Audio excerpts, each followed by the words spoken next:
also maintains a disciplined approach to public spending. As I set out in the spring budget, resource spending will increase by 1% a year. Hi, Barney. I don't know if you can hear me. I'm going to turn the recording off just now.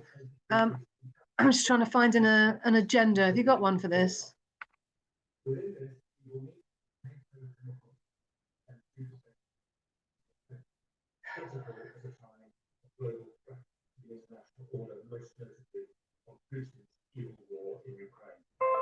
We also support a group of people. Hi, Barney. Hi. Okay.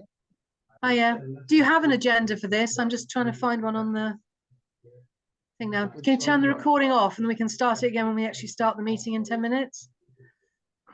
Yes, you can do your side. I'm a participant. It's on November. I think it's because we're handling charities, ECEC 2023.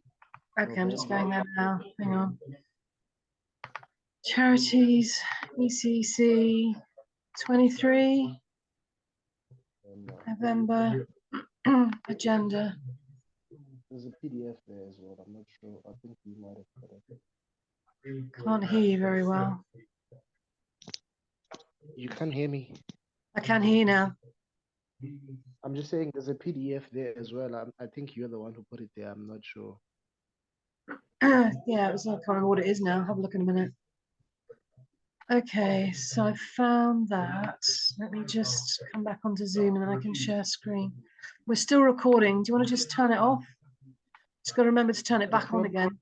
Or you're going to have to edit this bit off.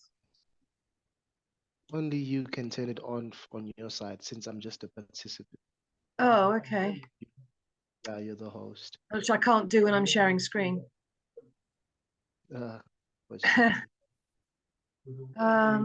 Okay, I'll stop the share. Press record. Share screen.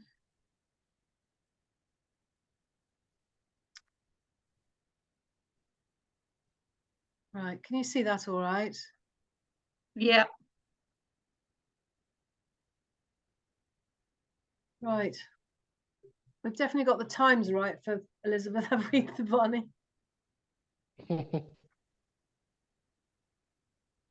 Freaked me out last time.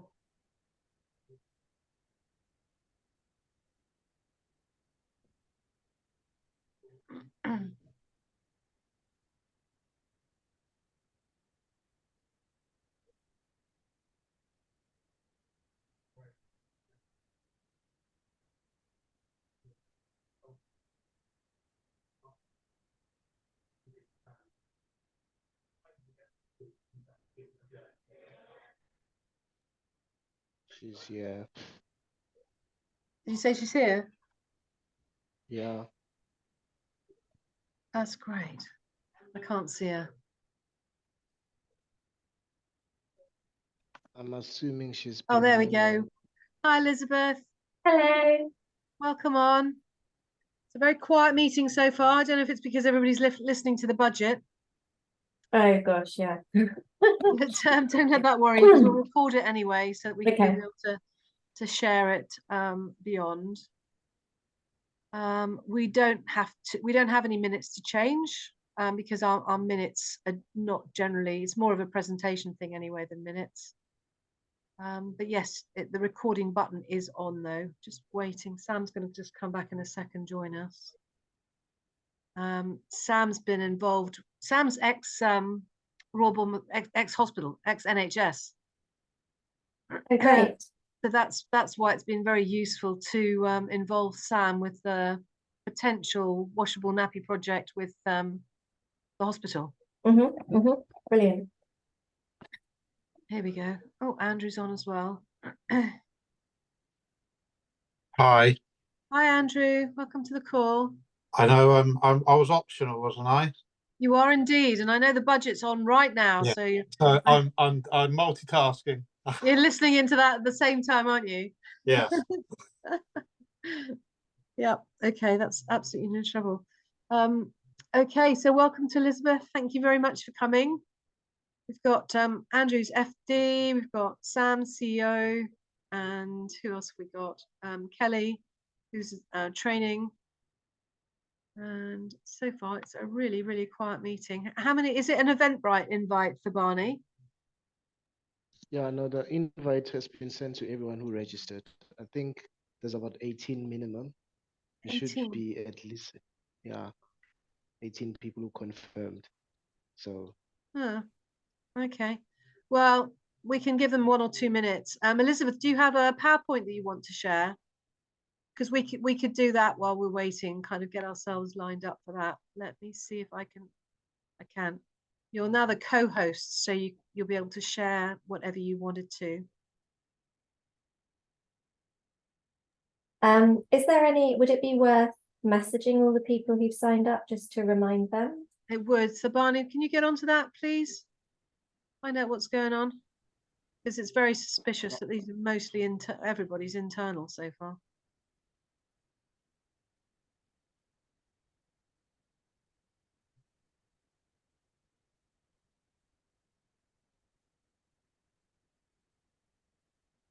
Oh, Kyla's coming on. Hi there, Kyla. Nice to see you. What part of you? Sorry, it's Jill. Hi. Hi. Hi. Oh, hi there. You want to just introduce yourself while Elizabeth's she's just getting her PowerPoint sorted at the moment. Oh, right. So, yeah, Jill Hayho from Watermead Day Nursery in Loughborough, Leicestershire. Lovely. Welcome. And are you using washable nappies yourselves at all? We aren't at the Okay, moment. that's fine. It's something that we've looked at previously. Yeah. Yeah, I don't know, but yeah, it still remains on our kind of to-do list, or to look Yeah, at. absolutely. Yeah. We It's hard. do have some children who use them. That's great. So yeah. What's hi, sorry, I'm Elizabeth. So what did you say your name was? Sorry? Jill. Jill, hello. It says Yes. Kyla, it says Kyla on your I screen. know, So I just got a bit confused. Hi Jill. Yes, so I'm from the Nappy Alliance. Are you, so what proportion would you say of children are using reusables, do you think?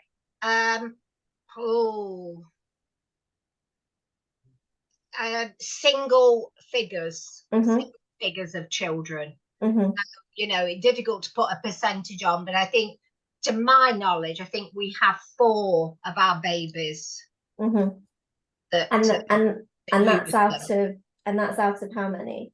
Oh gosh, well, about all of our children who are still in nappies, a very small proportion. Yeah. I think that's quite normal, to be honest, because I think that there's a small number of children in reusables anyway, and then I think some parents feel, even without talking to the nursery necessarily, that the nursery might not support reusable nappies, or they just think it's easier to use single use at nursery, so you have a lot of people who use reusable nappies that only use them part-time, and they won't use them when they send the kid to nursery.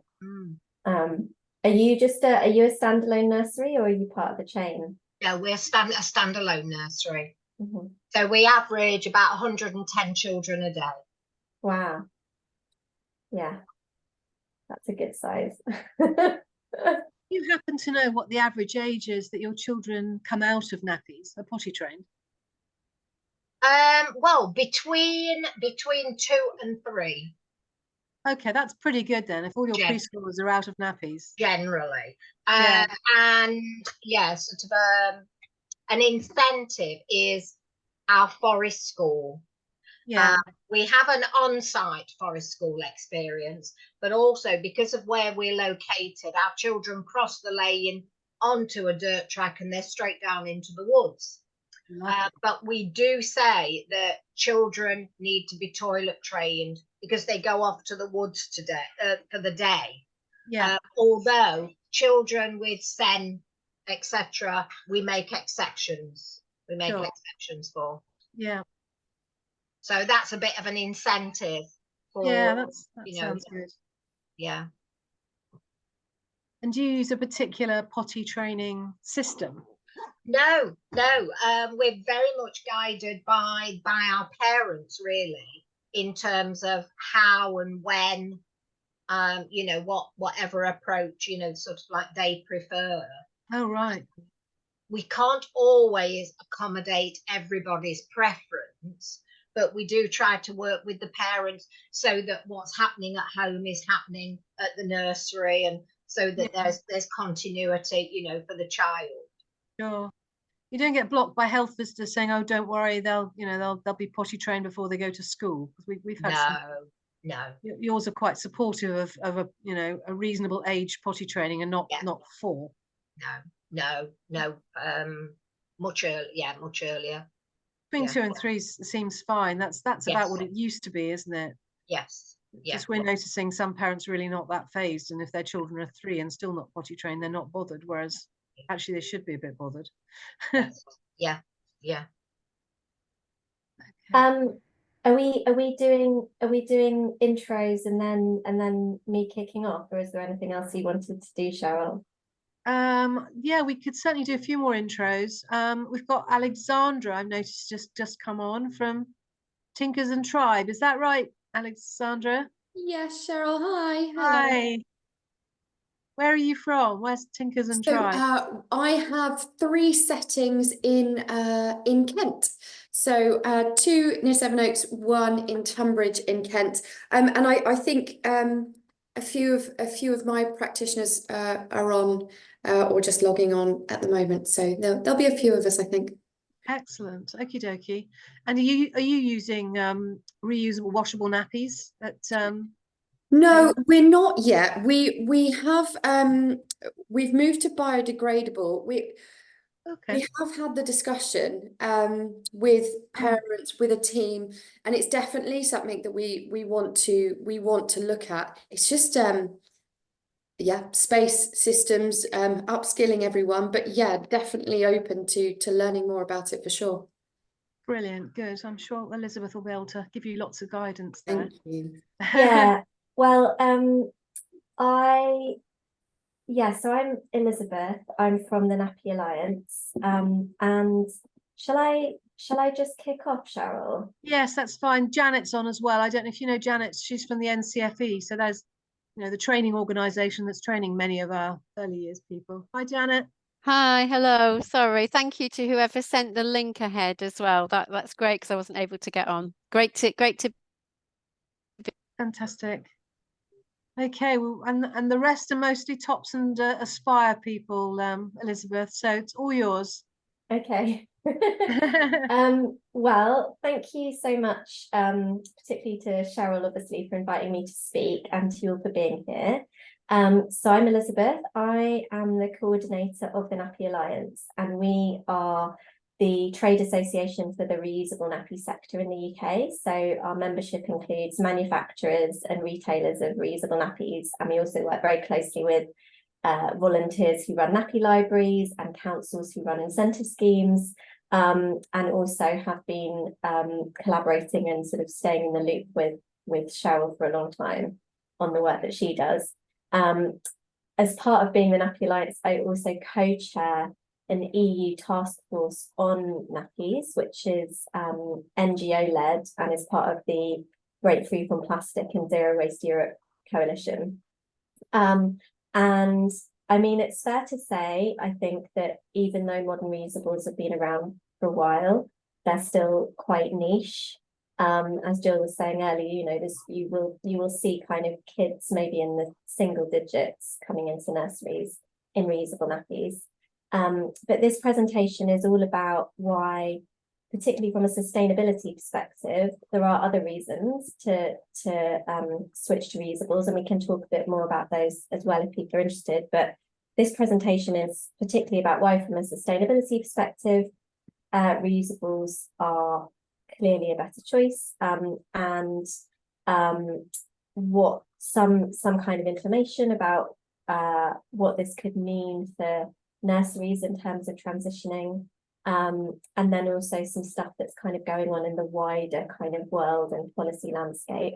And I'd love it if, I mean, I've put a slide at the end to say, you know, any questions, comments, but if you have any questions or comments as we go through, please just, you know, butt in, because I'm happy to just have this kind of quite informal.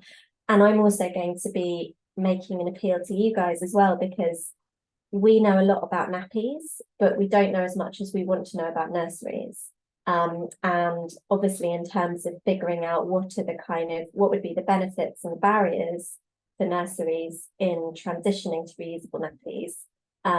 We've had lots of conversations with Cheryl about her journey, but it would be really interesting to hear from other nurseries represented on this call as well, what their thoughts about that are. So that's the kind of preamble. So here's the headline. So every day in the UK, 10 million single-use nappies are thrown away, and that's 3.6 billion a year. That's just in the UK. If you look at globally, it's 90 billion a year. And per child, you're looking at about 5,000 to 7,000 nappies, depending on when they potty train. And that is a cup of crude oil per nappy, 1,500 litres.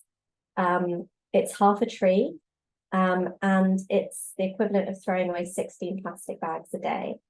It's a lot of plastic, it's a lot of paper, it's a lot of waste, it's a lot of carbon.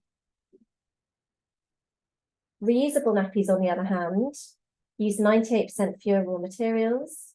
They create 99% less waste. They are 50% cheaper, even though obviously the upfront cost is higher, and we know that that is a barrier for individuals. It perhaps doesn't have to be quite such a barrier for nurseries, in terms of, you know, opportunities to spread the cost and things like that. They have about half the carbon footprint. That really varies. Sorry, that really varies depending on what you're looking at, and we'll go into that in a bit more detail in a minute, because there's been quite a lot of chat about the carbon footprint of various nappies over the last few years. But something I think doesn't get talked about enough is the fact that also from a performance perspective, reusable nappies, and I say this as a mum who's had one child in single use and one child in reusable nappies are much, much better at preventing punanis. Like, you do still get leaks with reusable nappies, but they tend to be wee leaks. You don't really get poo leaks with reusable nappies. And that is such a win when you think about the amount of times you have to undress a baby because they've had poo all up their bag. And I think that it's one of the things that people worry about in transitioning to reusables. People think that they're going to be having to compromise on performance, and actually that is just not the case. The performance is different because it's a different product, it's made of different materials, but it's better in some ways, not quite so good in other ways, essentially. I don't know if anybody has any comment on that in terms of their experience using reusable nappies, either in nursery settings or in their personal lives. I think it's a bit like disposables. Different styles suit different baby shaped bottoms. Mm-hmm. It's quite nice to experiment with the different ones. Yeah, and I think oftentimes the problem is that because reusables are still not the norm, and also because they are expensive as an upfront investment, someone will try a reusable and maybe they won't quite get the absorption level right, or the kind they're trying isn't quite right for their baby, or they haven't got the fit quite right, and it doesn't work very well, and then they think, oh, reusables are obviously rubbish, this isn't for me. And actually it's just because as a society we've sort of lost that knowledge about how to kind of effectively put babies in cloth nappies, and usually it's just something to do with adjusting things a little bit to get the fit right, or upping the absorption level with another booster or something. I think that's so true, Elisabeth, and that's the big advantage of having like a club or organisation or people that can talk to each other. It's a bit like breastfeeding. It's, you know, it's not doesn't necessarily come straight away naturally. You need to experiment, don't you, with different positions, different products. Yes. And now we don't have our mothers around us to help us with new babies. It's or aunties and stuff, no extended family. It's Well- how can us in nursery support that learning, you know, from each other. Yeah, exactly. I think we're at a weird point in history where, you know, a couple of generations ago, reusables, albeit obviously the very kind of old-fashioned kind, were totally normal. And then in between, we've lost all this knowledge. And in fact, people of sort of my mum's generation, or like maybe a bit younger than that, they would be now advising their children, oh, don't use reusables, you know, because they're terrible. Like they would be the first generation who kind of became really evangelical about single-use nappies. So we do have situations sometimes now where actually the parents are quite keen, but then it's their parents, the grandparents, who remember their days slogging over a, you know, boiling stove of nappies, and they think it's going to be the same, and it just isn't. So yeah, we're kind of in a bit of a phase where there's quite a bit of myth busting to do, I think, and relearning what past generations knew. So in terms of carbon, I just wanted to talk a little bit about the latest UK government analysis, because some people may have seen this now. For a very, very long time, there was, since 2008, well, in fact, since 2005, there had been a government analysis, what's called an LCA, which stands for life cycle analysis, where you look at the environmental picture of a product across the whole life cycle. So the manufacture, the use, and then the disposal at the end.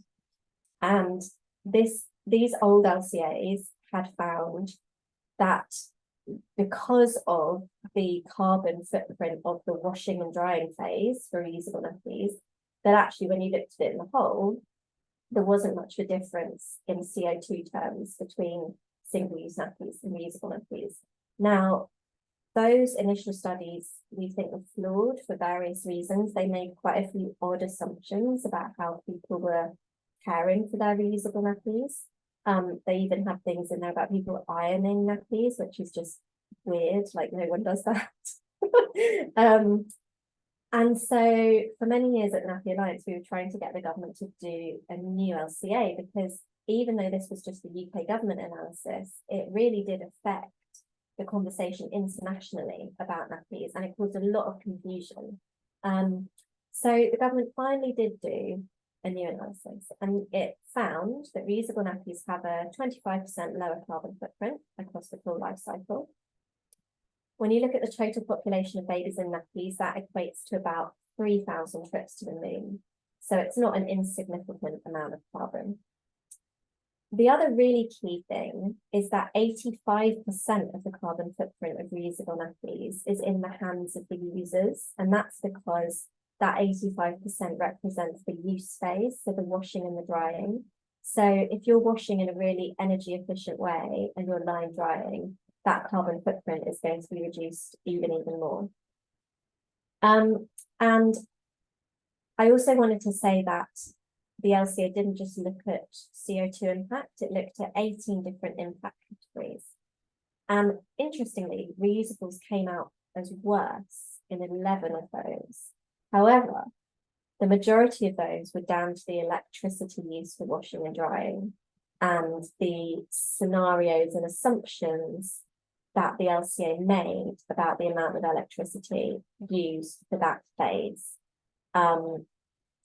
A couple of the impacts where it was worse were down to flushing the toilet, but the majority was the electricity use. And I'm going to get into why that might not be a very reliable indicator of actually what's going on in a second. So this is the kind of the picture that's being put out. So we already know that it's better from a carbon perspective. So these are the results. So on the left, you've got the single-use nappy, and the yellow is the production phase. There's a dark blue bar, which is production waste, and then you've got distribution is green, collection and delivery. So distribution is getting the nappies to the shops. Collection and delivery is the people going out and buying them, you know, so you've got to keep going out buying nappies every week.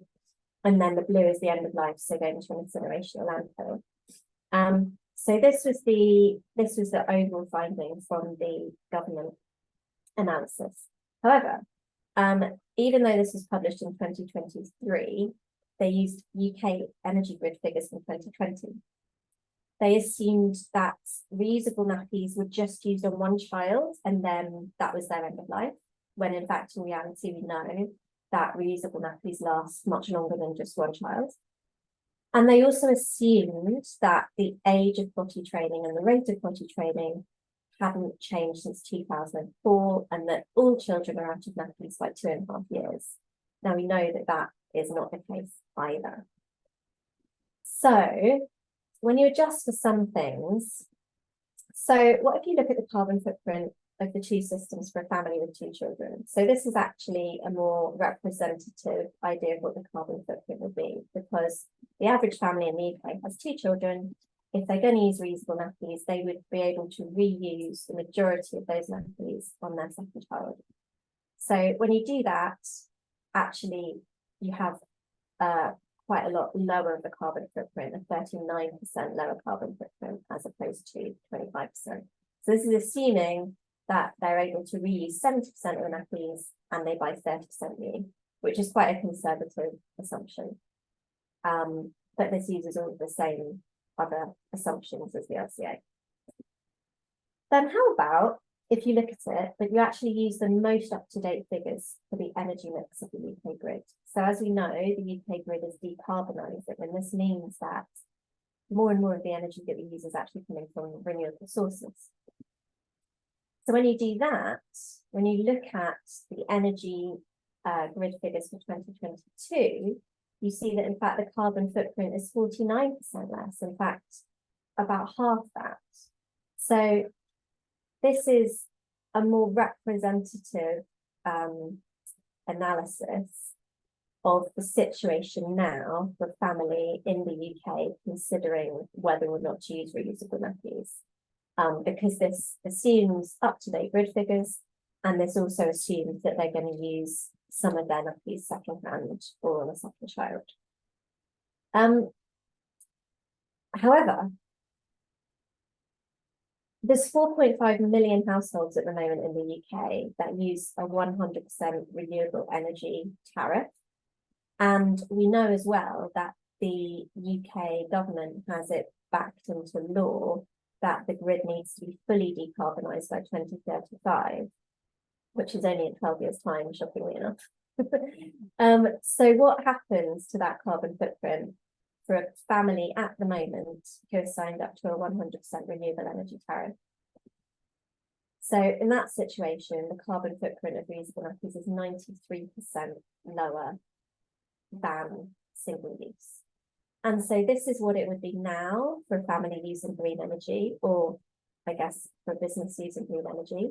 But this is also what it will be for everybody in 12 years' time when the UK energy grid fully decarbonises. So we feel like this is a better this is a better representation of the kind of true situation in terms of the potential savings.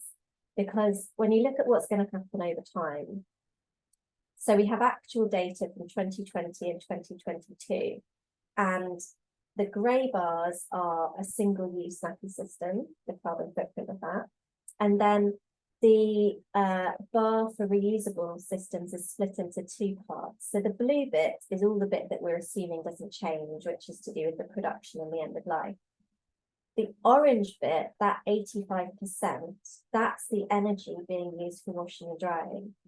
And you can see already between 2020 and 2022, that's an actual significant drop that's happened there in terms of that carbon footprint. Between 2024 and 2030, I've used UK government data predictions for what's going to happen to the grid. And then I've also put what the situation will be at net zero energy.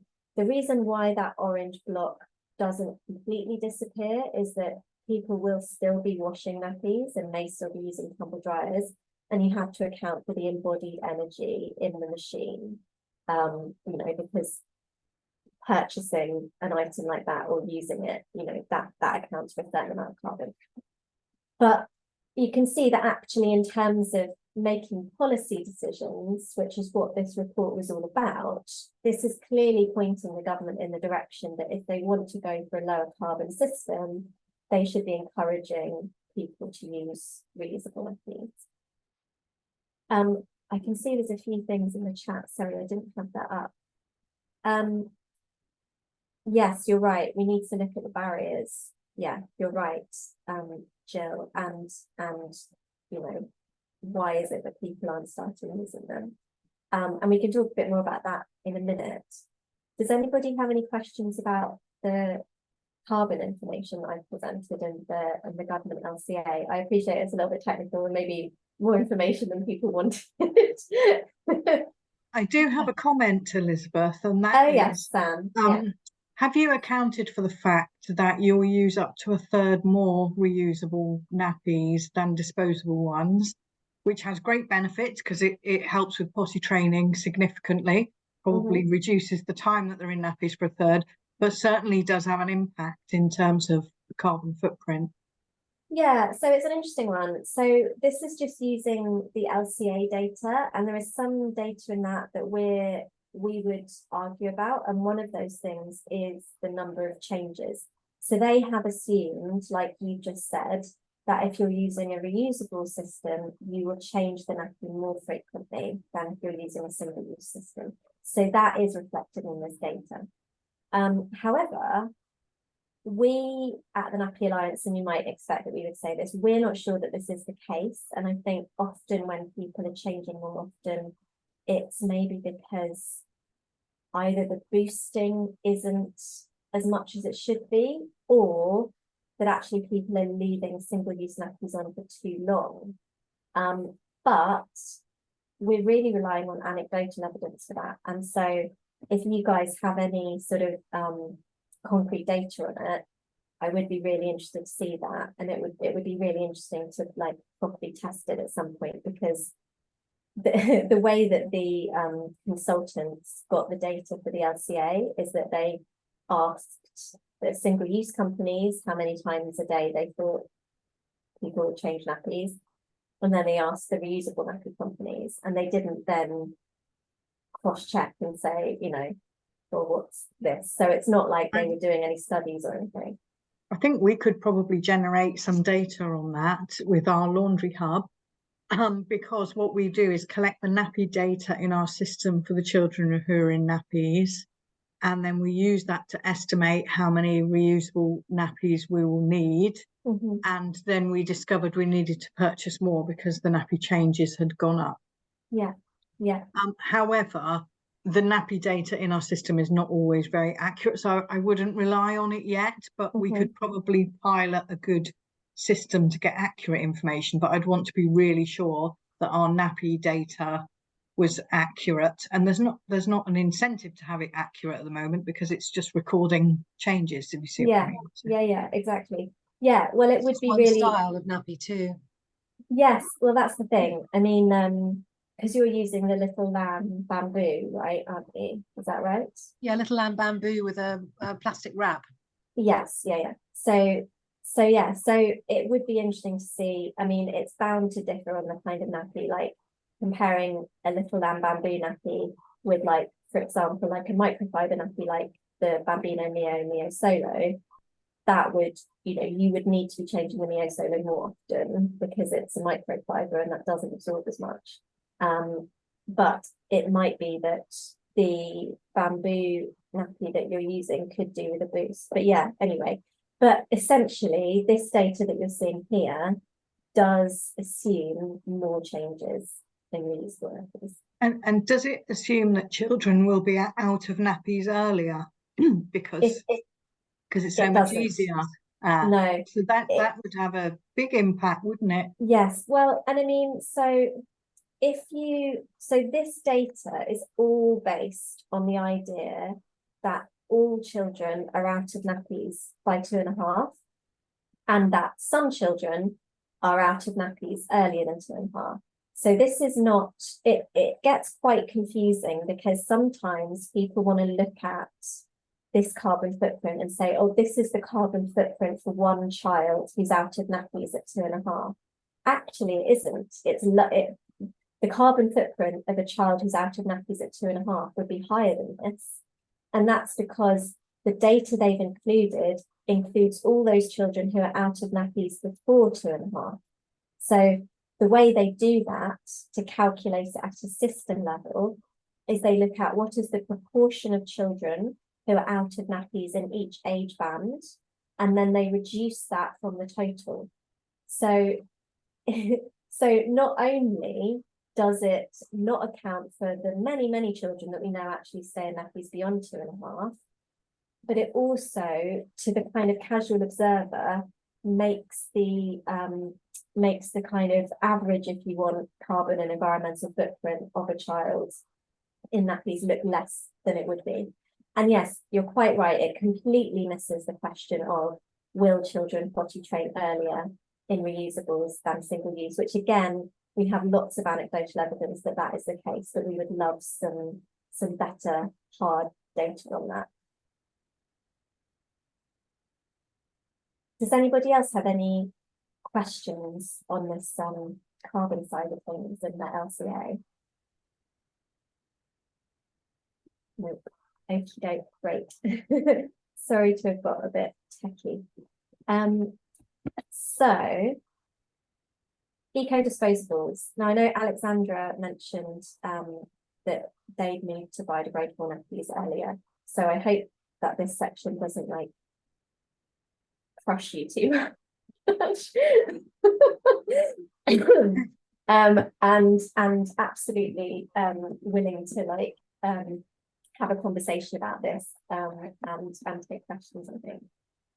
So from an environmental perspective, it is really not clear that eco-disposables are in fact any better than regular single-use nappies, and there are several reasons for that.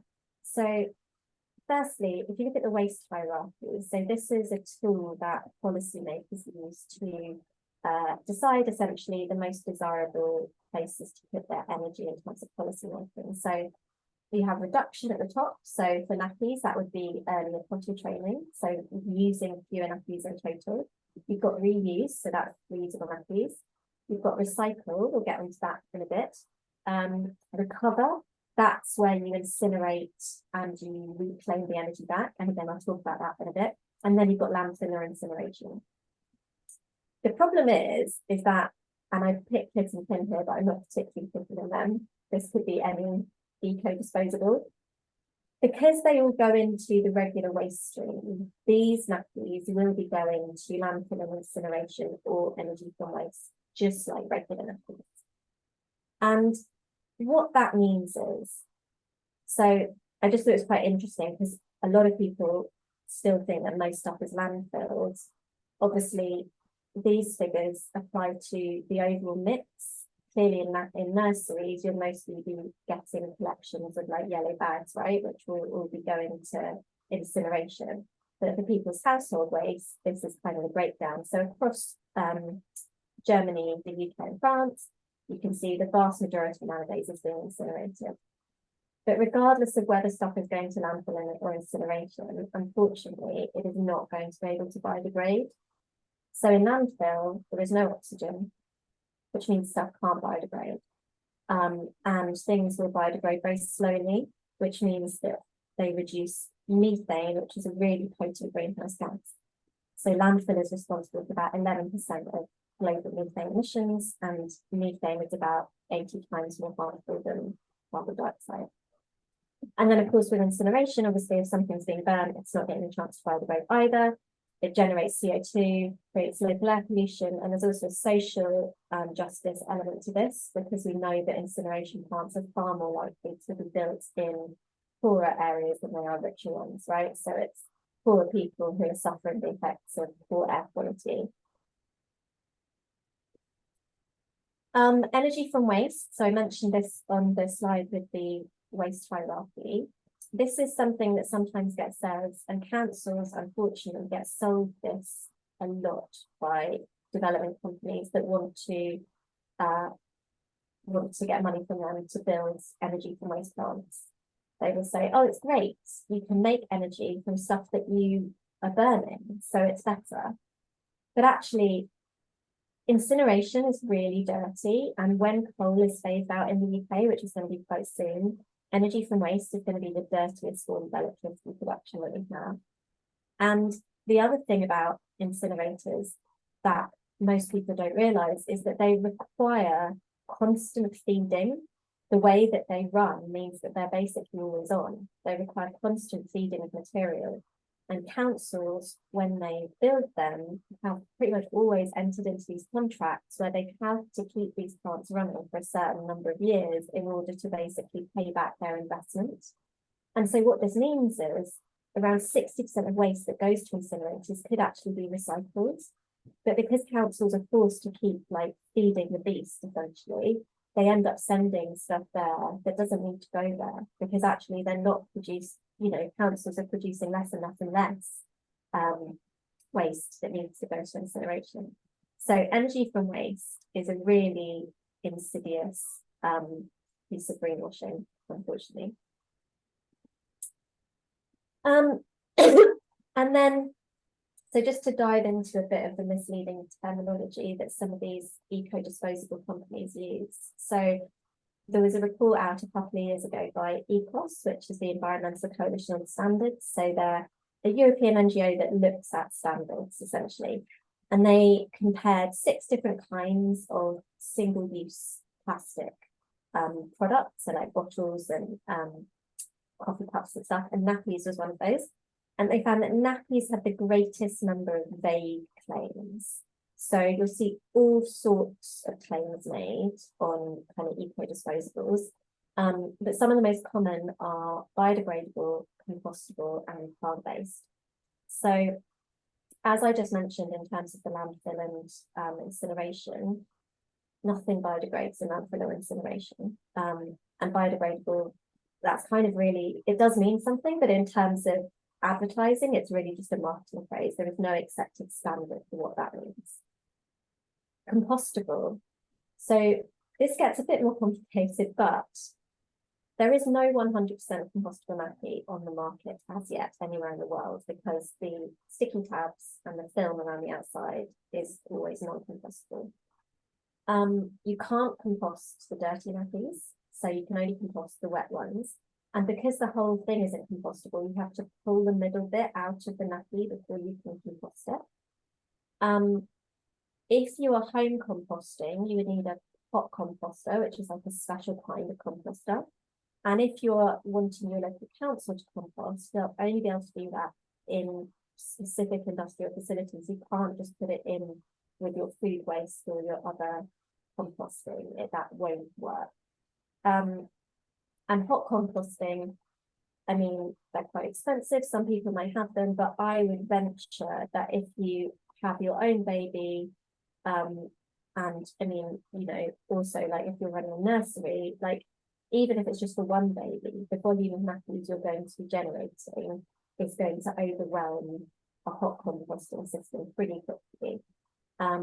So really, although theoretically, there are some nappies where the majority of it could be composted, in practice and in reality, it's just not viable at the moment. And all of the nappies at the moment that say biodegradable or compostable, if they go into the regular bin for incineration or landfill, then that's what's happening to them. Plant-based, there is conflicting evidence about this. Some studies have shown that plant-based plastics are better in some ways than fossil fuel-based plastics, but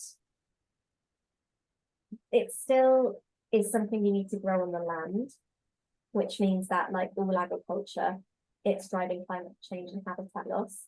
And I think fundamentally for me, the main reason why plant-based plastics are not really the answer is that it is just simply not scalable. So the amount of land that you would need to grow the quantity of plastic that we require for our current lifestyles is just is not available. It would take about 4 times the size of London to meet just 0.5% of current global plastic demand. So, you know, if you think that we need land to do other things as well, it's just not really a feasible option. And then nappy recycling. So nappies are a really complex multi-material product.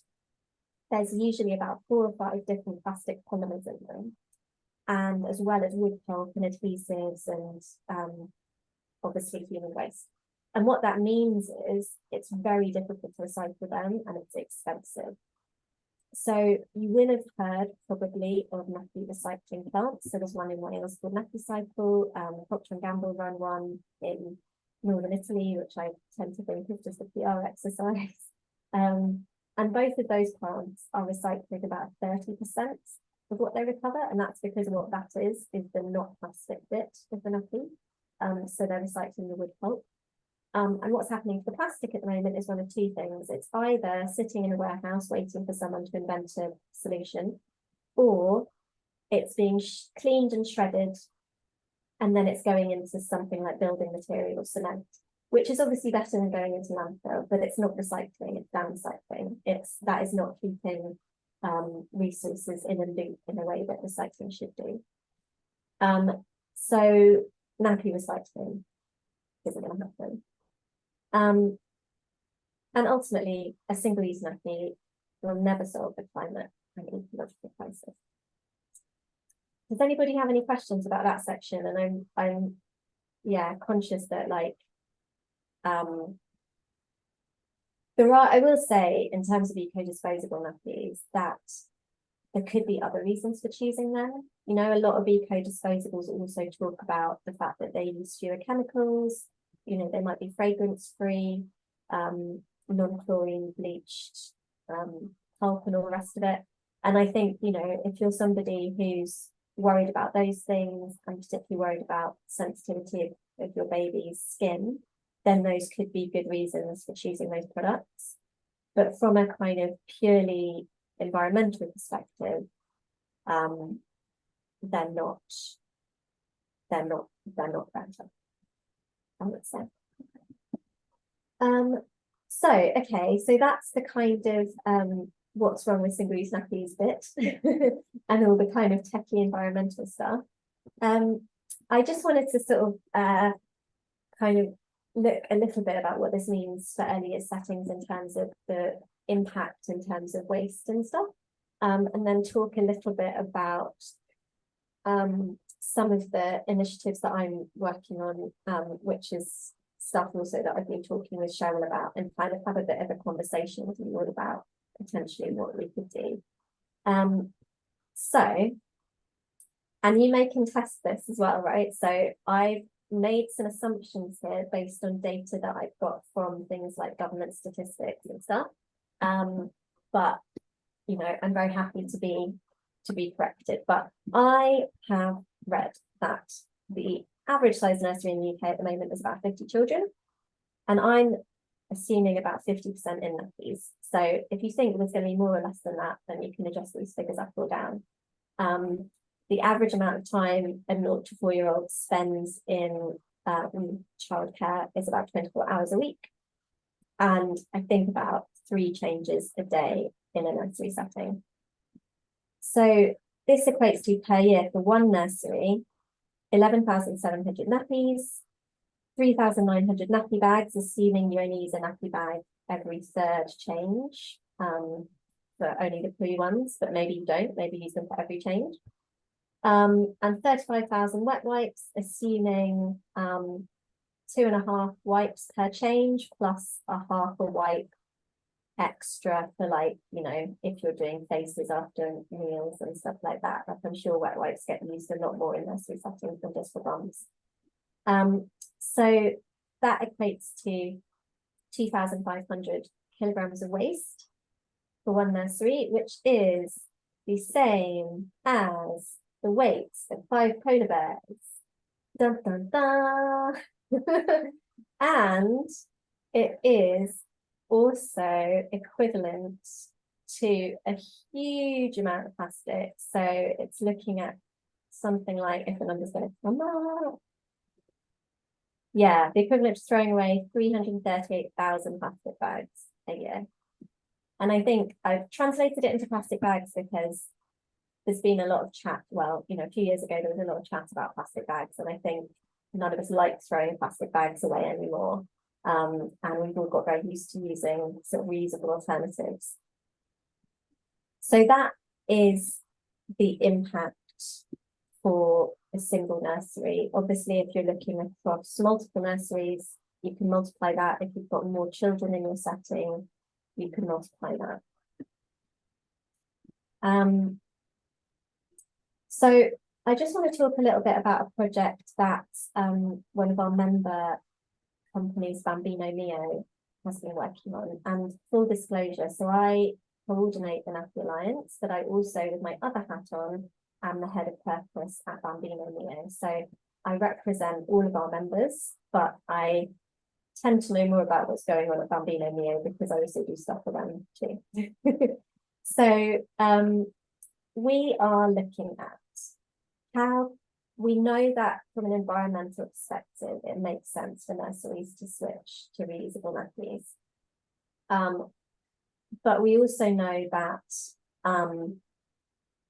a lot of parents experience pushback when they start at nurseries or with childminders and have reusable nappies, that not all nurseries are welcoming to people arriving with reusable nappies. And we also know that nurseries, you know, the early years sector is really struggling at the moment. You know, it's something like the most expensive childcare system in Europe, and yet people are paid some of the lowest in Europe, and you know, the sector is struggling and there is not loads of money sloshing around. So as much as I know that most nurseries will be concerned about the environmental impact, they're clearly also going to be concerned about the financial impact of switching to reusables as well as what their parents are going to think. So I put together some what I think could be representative financials, and there will be a few assumptions baked into this, which I've written down here. So this is looking at groups of nurseries. So the savings would be less if you're just a single nursery. So this assumes that each nursery needs about 9 nappies per child, and that's based on 3 changes per day and a turnaround time of 3 days between collection and return to the nursery. This is also assuming that the nursery, prior to switching to reusables, provided nappy wipes and nappy bags as part of their fees. Now, I know not all nurseries do that. Equally, there is the option, which I know is what TOPS have done, which is to introduce a small charge for parents for using reusables. So whilst they weren't covering the cost of single use before, they are now charging parents a bit to use reusables. So that's kind of an alternative to this model. And then this is also assuming 50% of children at nursery in nappies, and it's also assuming they attend nursery 5 days a week for 50 weeks, which is an overestimate, I know, and I can change that. But this is looking at, so the costs of nappies, liners, and wipes, and then some estimated laundry costs, and then comparing that to the cost of single-use nappies, nappy bags, and wipes, and the cost of waste collection. So what you can kind of see, I don't know if you guys are getting, can you see everything on the screen, or do you have a little grey box where, yeah, okay, cool. I've got a little box of all your faces. So in terms of year 1 costs, if you were to pay for all your nappies up front, it would cost nurseries money. But over 6 years, it would save quite a lot of money. However, as I mentioned, when we discussed the kind of barrier for individual families as being upfront costs, obviously in a kind of you know, commercial setting, you could have an arrangement, if it was preferable, of spreading the cost so that, you know, you're only paying a certain amount per year. And I'm pretty sure that, you know, all retailers and manufacturers would be open to that as well. I just wanted to also show you something. So we've been having conversations with a commercial laundry provider called Oxwash, and they are B Corp certified, and it's their mission to clean up the cleaning industry. So I know that when Tops set up their laundry hub, it was really important for them to make sure that they were doing the cleaning in the most environmentally sound way possible. And as I understand it, Cheryl, that's why you didn't go with a commercial provider, because you knew that the commercial providers local to you didn't meet your standards in terms of environmental sustainability. Yeah, both things really. I mean, we looked at see if we could find a provider that would actually collect the nappies, and the short answer was no. And then we looked at buying an actual laundrette. And as soon as I went kind of into it in a little bit more detail, discovered that the machines they were using were gas driven, 30 years old, and using an enormous amount of energy. There was no option for putting solar panels on their roof, and they couldn't use grey water either because there was nowhere to collect the water. Right. Yeah. So that made it quite challenging. Yes. Until we bought a new nursery that happened to have a garage, and I dug up the garden so I could put the grey water container under the garden before it was made ready for the children, and we've got solar panels. So yeah, which is amazing. And I think, you know, you've done that, and that's amazing. I think it's reasonable to expect that most nurseries like won't be as dedicated no, sure. as you have been. And also I think you've said that the way that you've done it at the moment, it hasn't saved you money. And it's not from like a finance, you know, you haven't done it from like a financial perspective. It's not been a financial benefit to the business. Well, no, it was very challenging for us because we've you know, since opening up the first nursery, parents provided their own nappies. So there was no prospect of having any kind of saving other than the saving on the waste collection. So it certainly made it very difficult. You know, whatever we did in terms of providing nappies would have been a cost. But even with the £1 a day charge that we're using, it's still, you know, doesn't break even. I think it's 9 nurseries we've got, Andrew, using the same hub. Potentially we could make it do better if we had more nurseries coming into that same laundry hub than the 9 we have, but that would require the hub to be open longer hours, and then you're talking about paying people antisocial hours. That's not to say it can't be done. I think sorry, go on. No, go on. Well, I was going to say, I think when we started looking at the financials of this, and as I say, like, we need to know more information about laundry costs.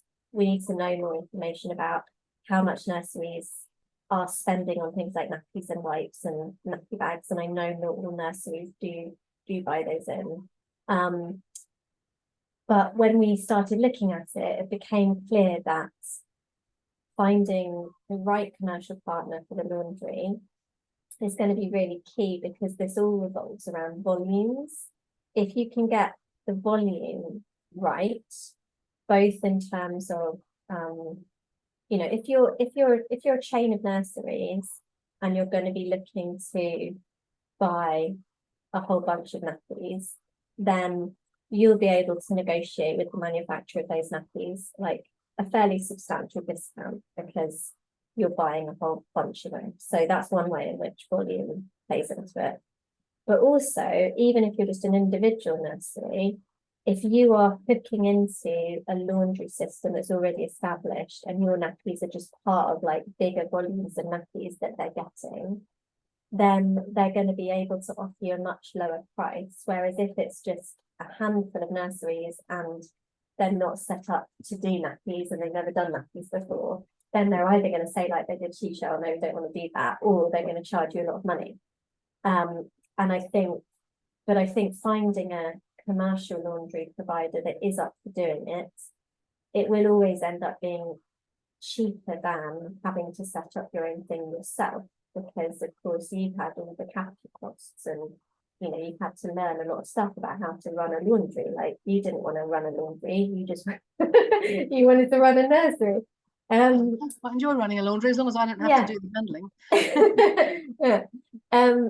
But so we've been in early conversations with this company Oxwash, and just this is very sort of early days at the moment. But I just wanted to show you, and I know this will be of particular interest to you, Cheryl, but this is looking at the potential environmental impact. So their system is really kind of cutting edge, and they predict a massive saving in terms of water, CO2, microfibers captured. That's compared wonderful. to Microfiber capture, yeah, fantastic. exactly. And this is compared to a standard commercial laundry. So this probably wouldn't represent as big a saving on what you're doing, Cheryl, because you've got lots of sustainability things factored into your laundry, but it would still represent some saving because they're using some really quite cutting edge technology to achieve these impacts. They have a big new facility in Swindon, yeah, it's like their mission to reduce the carbon footprint.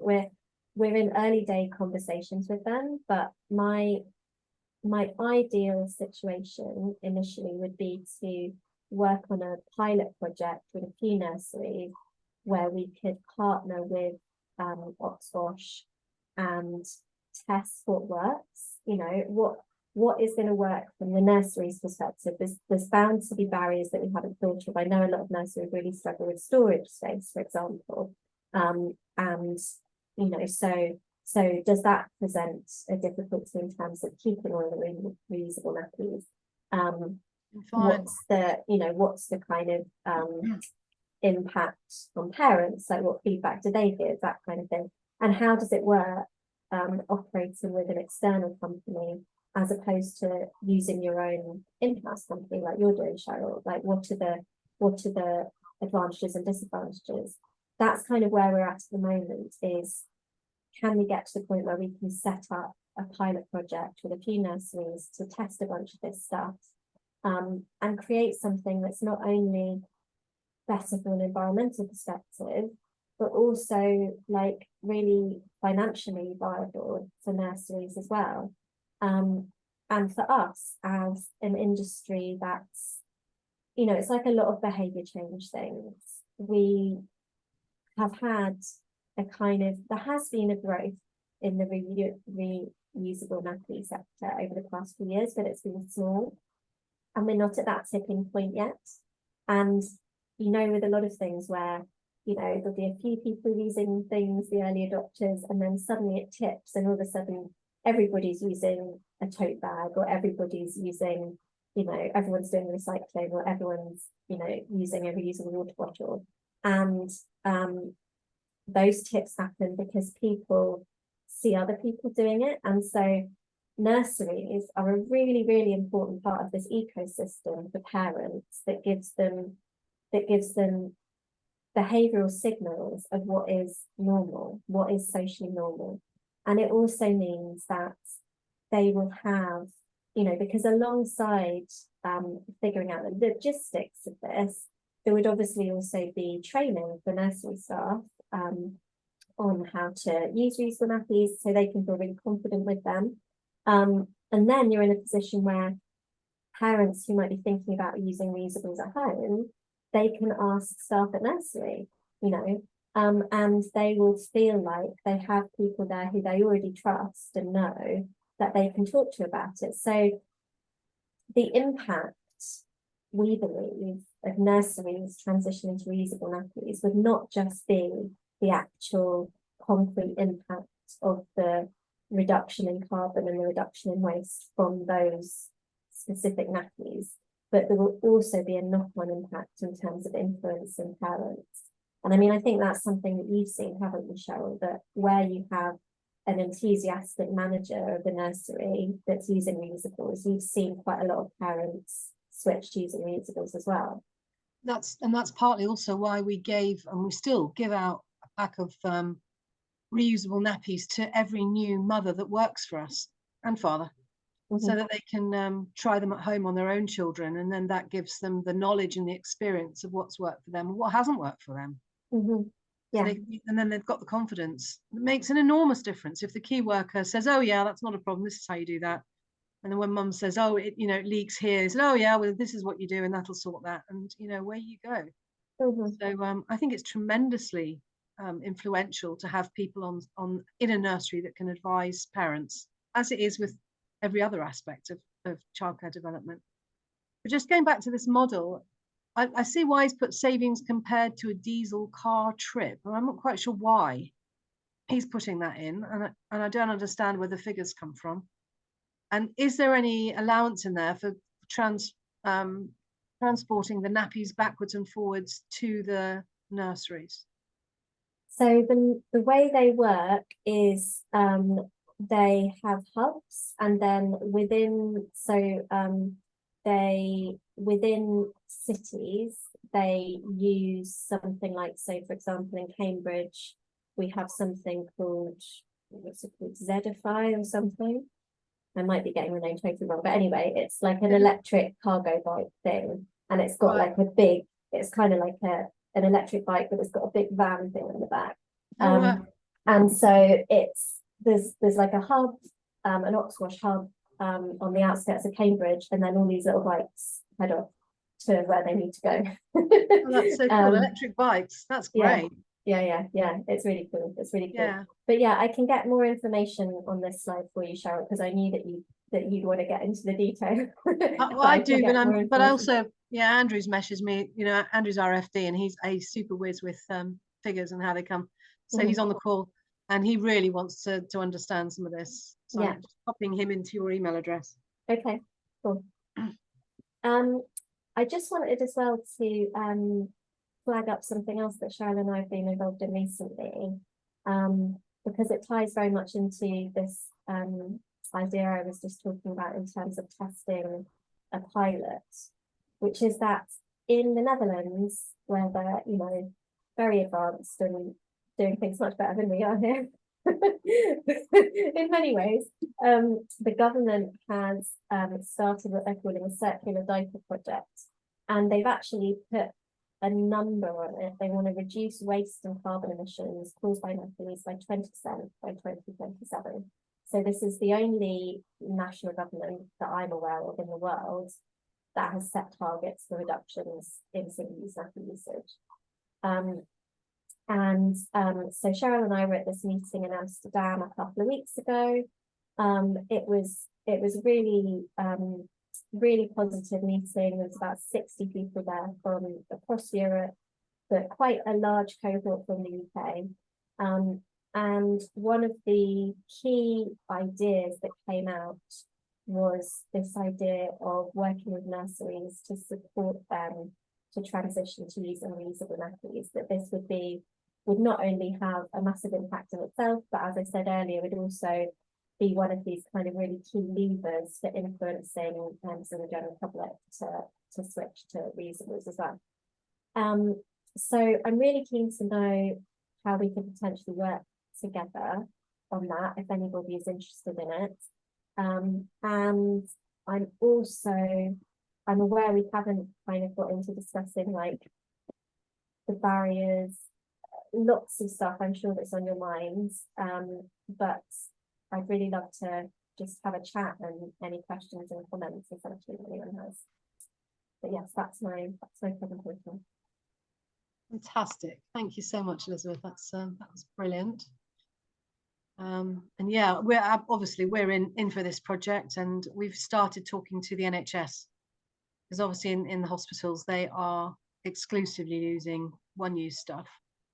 But they've also announced this big push for being more sustainable. Royal Bournemouth Hospital, I know, have got an incinerator on site. Obviously this is a good area, not a bad area. And they claim that they don't put any particulates and stuff into the environment. So it's like a clean incinerator. So I don't know how that's, that's a slight conflict with the presentation. So we just need to be aware of that. Obviously there are dirty incinerators, but ours claim to be clean. Yeah, I don't know enough about the about incineration to be able to answer that immediately, but I will say, I mean, it might not be putting particulate matter, but it's still going to be creating carbon. So it's still going to be a greenhouse gas issue.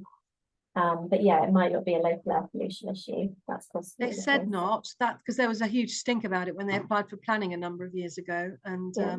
their evidence was that it wasn't going to damage the air supply at all, and they needed to be able to incinerate the toxic stuff.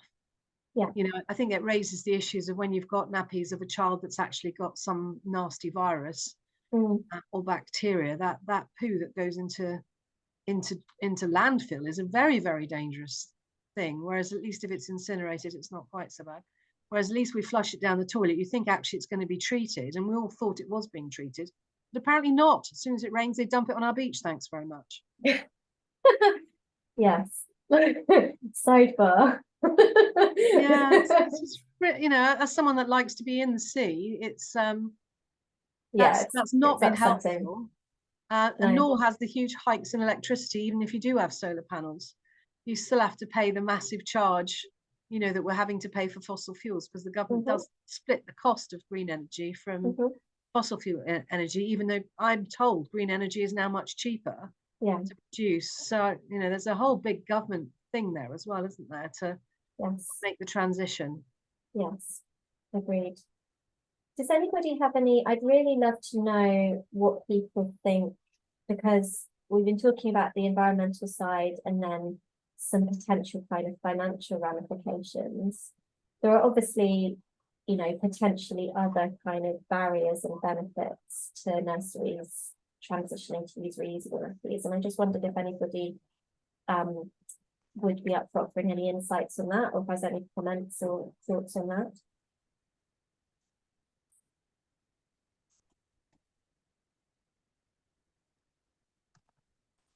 I think, oh, sorry, do carry on. Sorry, no, Sam, do you want to go first? Oh, no, you carry on. I was Elisabeth, thank you for that. It was super detailed and insightful, and yeah, actually it was really just what I needed. It was great. I've been toying with this idea for some time, and I'm just about to open my 4th setting, and it's almost become too big a problem now. You know, I'm burying my head in the sand utterly about the whole thing, although I know I need to do something about it. For me, a lot of the barriers are around sort of washing. It's as simple as that. I mean, what would you think what does everybody else do in terms of washing reusables?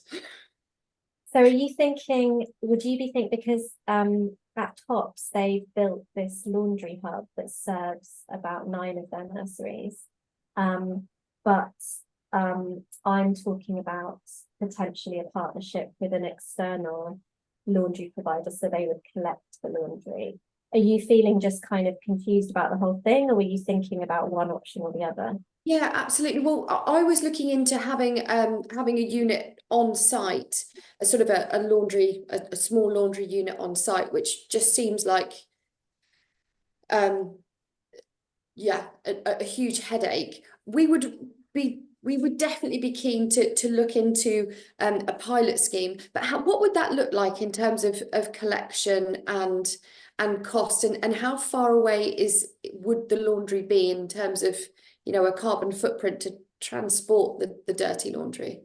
Yeah, so that's, I mean, this is where we need to get into deeper conversations with, if it were Oxwash, with them, because it would all depend on, you know, where the nurseries are, where they're taking things to. But on the slide I showed with their breakdown, I think that must be what the thing was about diesel that Cheryl noted. They do include the impact of the carbon cost of the transport as part of that.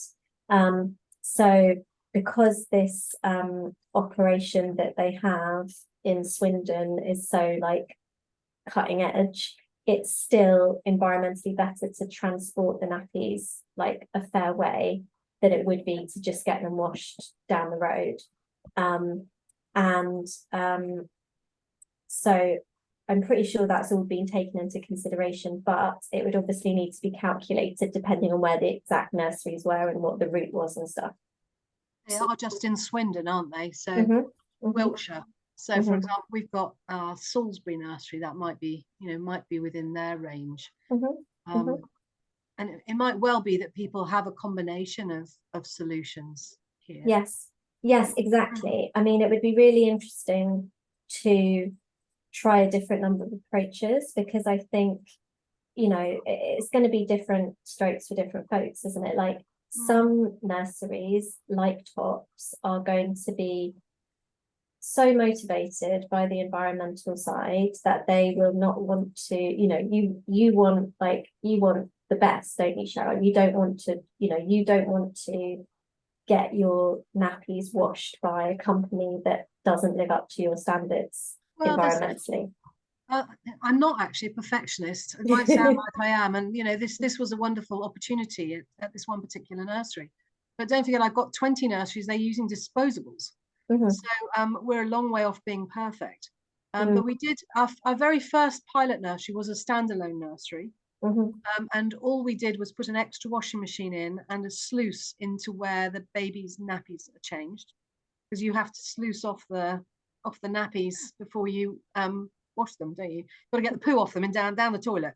So we put a little shower head next to the toilet so that staff can use the shower head and a scoop to get it down the toilet. So that was one of the first things. We also found that washing machine wise, we already were using our washing machine to capacity for the nurseries, bedding and washable toys and flannels and all those kinds of things that we were using. So if we were going to have to do nappies, we needed to buy another machine. So that was the next challenge. Do you have space for another washing machine? and then you've got to dry them.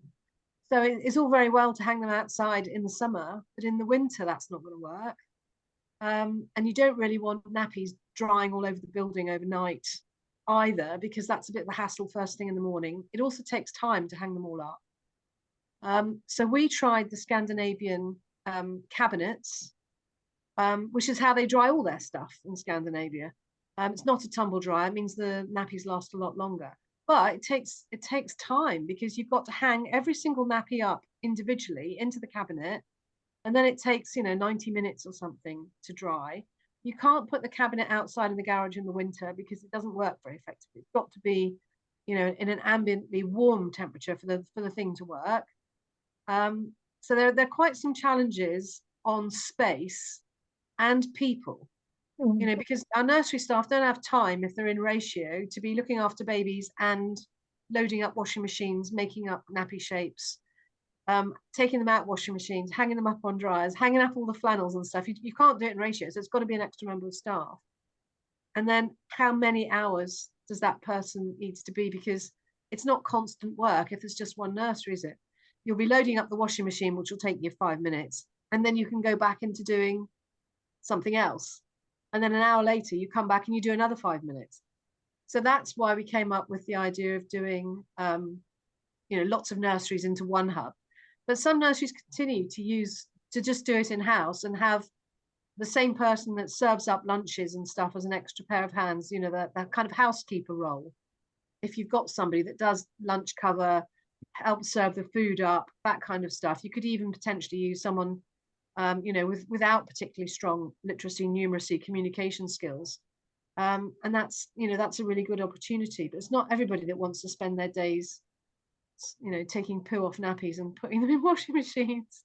So it just, I had a really interesting conversation with somebody who works at First Place Nurseries in London. I don't know if you've come across them before, Cheryl. I don't think so. No, so they're a small chain. I think they've got about 4 nurseries in South London, and they've been going 18 years, and they've only ever used reusable nappies.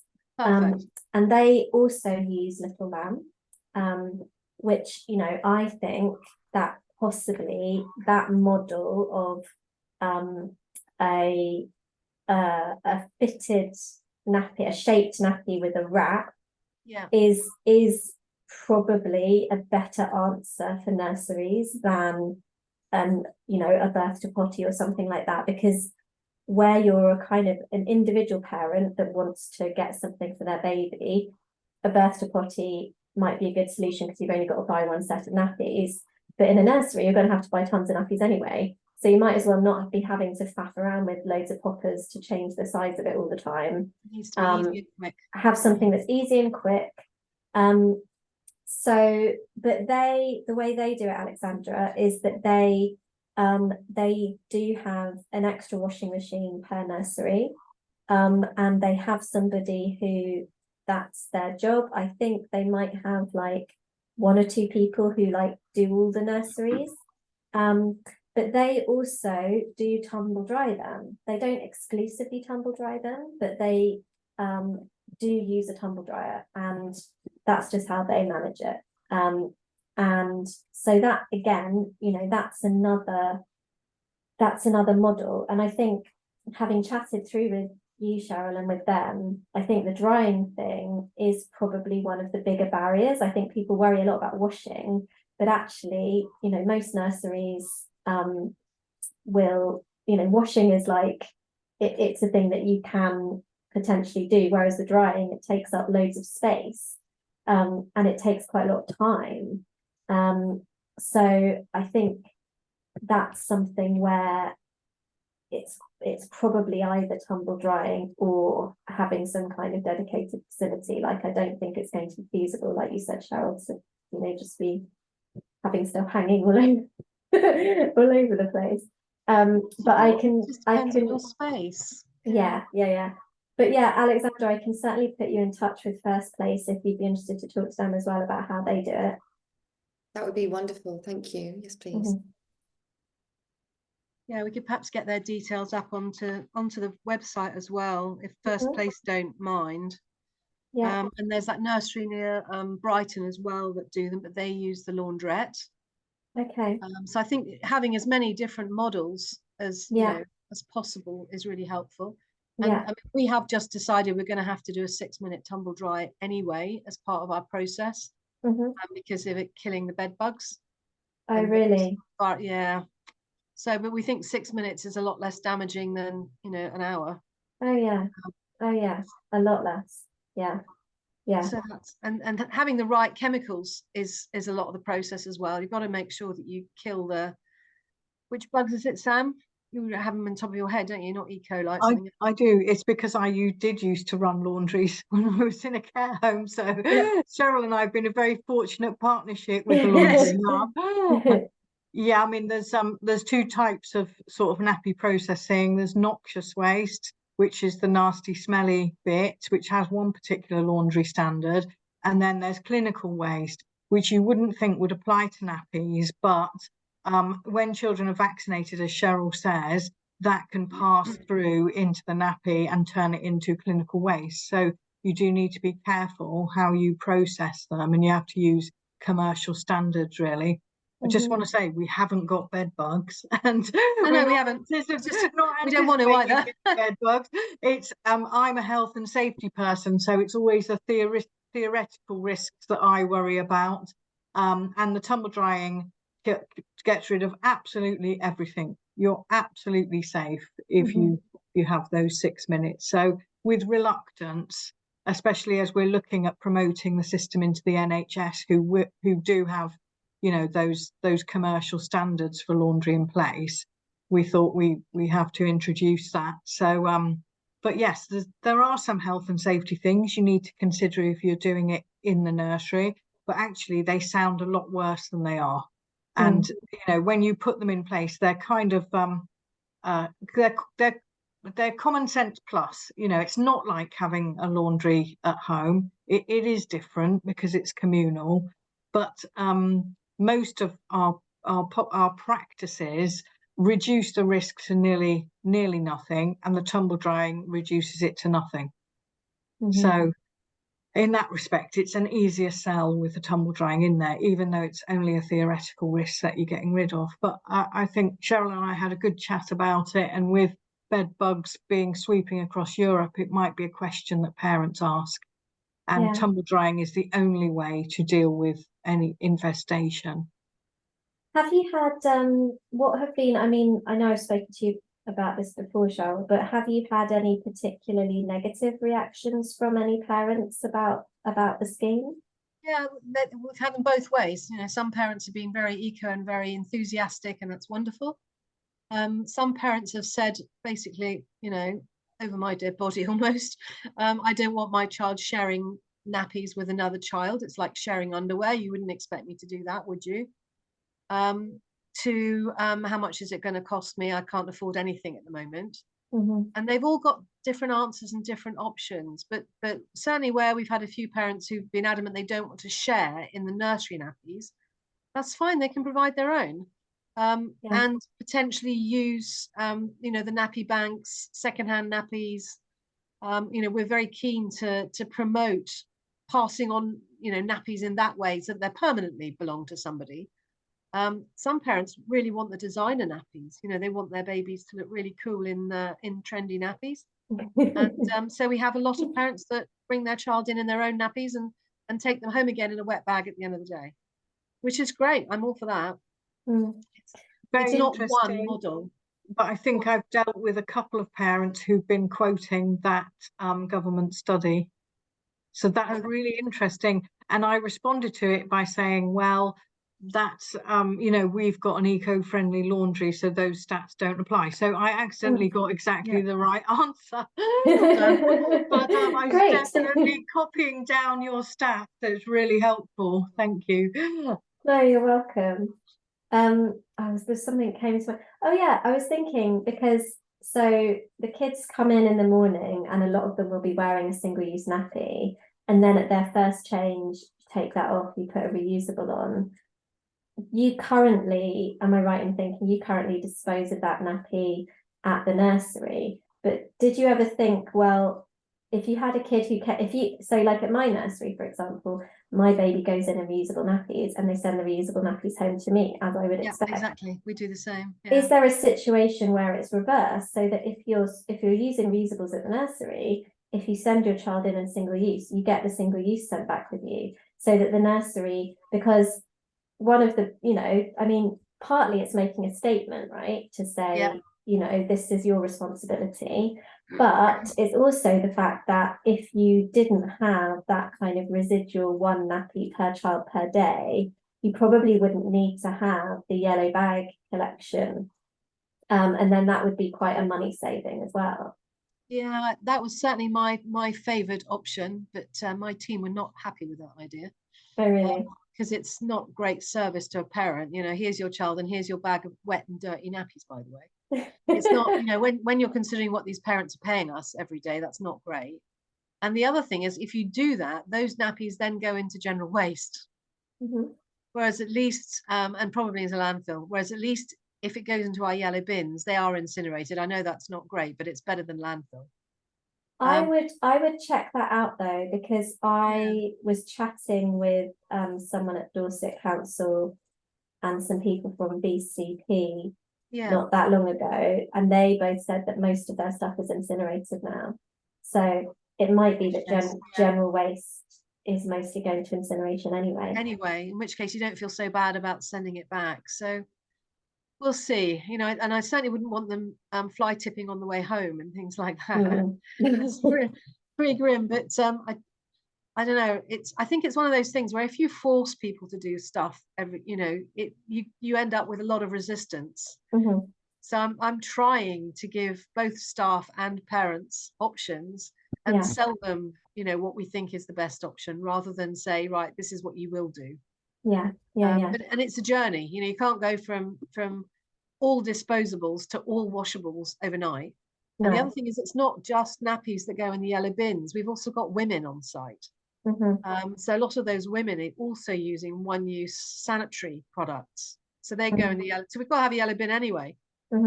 Even though I'm trying to persuade them that actually using reusable products for those kinds of things as well is also a good idea. And I have got one member of staff who uses pads.